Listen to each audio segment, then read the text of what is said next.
Hey everybody, it's me, Benson. And nowadays, the world of advertisements has changed. In ye olden times, advertisements couldn't be skipped and couldn't be ignored, so the ads could be as boring as they wanted. But nowadays, you don't have to watch ads. You can skip them with the click of a button. So advertisers have to give you a reason to watch the ads. So now every advertiser has to try and fail at making their ads enjoyable, such as the Chips Ahoy ads. But one company actually makes good, fun, enjoyable ads, Geico. And a big reason for that is that Geico does lots of crossover ads with other pop culture characters on promotion with new content for that character. And I wanted to take a look at these crossover ads, review them, and rank them at the end of the video. But before we get into the video, it would be so helpful if you subscribed, liked, and commented, because doing those actually helps the channel grow a lot. Now let's get into it. First off, the Gecko did a crossover with the Looney Tunes characters Wile E. Coyote and the Roadrunner, in promotion for the movie Looney Tunes Back in Action. It's about the gecko walking around talking, running into Wile E. Coyote's traps, but not getting hurt by them. It's genuinely funny. I like how the traps and Wile E. and the Roadrunner are so cartoony and fast-paced, but the gecko is slow and realistic. I like this ad.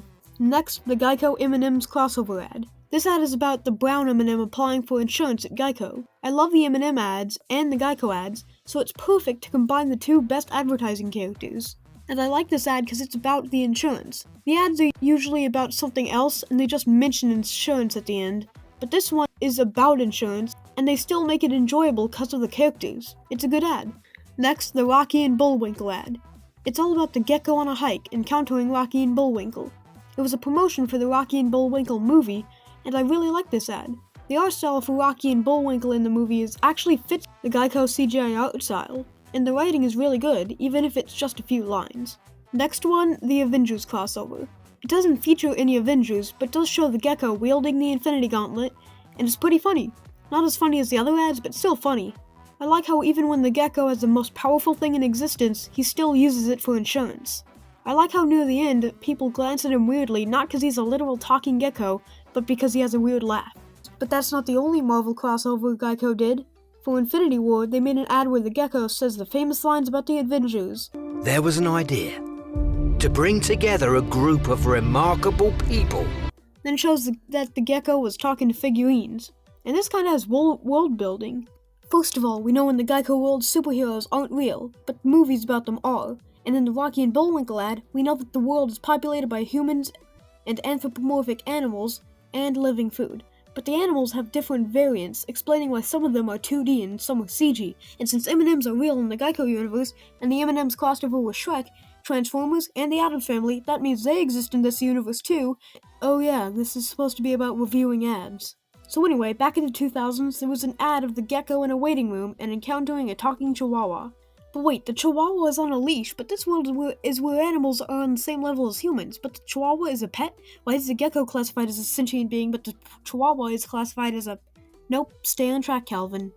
So this ad is actually a Taco Bell crossover, because at the time Taco Bell had a chihuahua as a mascot, and it's not that great of an ad.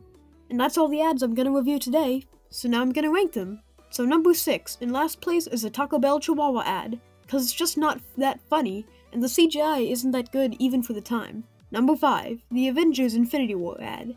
It's just a gecko reading a line from the movie, and even though the ad has some good world building, that can't carry the ad. Number 4, the Avengers Endgame ad. The ad doesn't feature any real crossovers, but the comedic moments are why I like Geico ads, and this has 2 good ones. Number 3, the Rocky and Bullwinkle ad. It has good music, with the famous morning track, and good CGI, and of course good comedy. Number 2, the Roadrunner ad. It has good slapstick, even when no one was hurt, and the 2D and CG animation is very high quality. And number 1 is the M&M ad. These characters interacting makes great comedy, and it makes the ad revolve around insurance without being boring. And that's my review of the Geico crossover ads. I don't know why I made a video about car insurance advertisements. Imagine if I made a part 2 for this video about Geico gaming ads. Imagine.